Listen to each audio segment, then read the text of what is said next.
tujuan kita di Helsinki dulu mendobrak supaya kita tidak terlalu banyak mengikuti Jakarta, itu malah berbalik sekarang.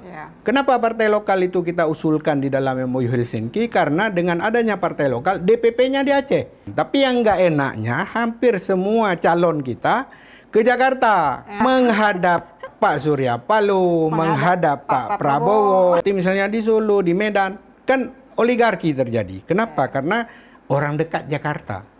Jadi ini sekarang kan saudara-saudara, kawan-kawan, keponakan Prabowo itu lagi di sweeping sama orang mana yang cocok untuk dibawa ke sana kemari. Itu kan praktik masa Soeharto.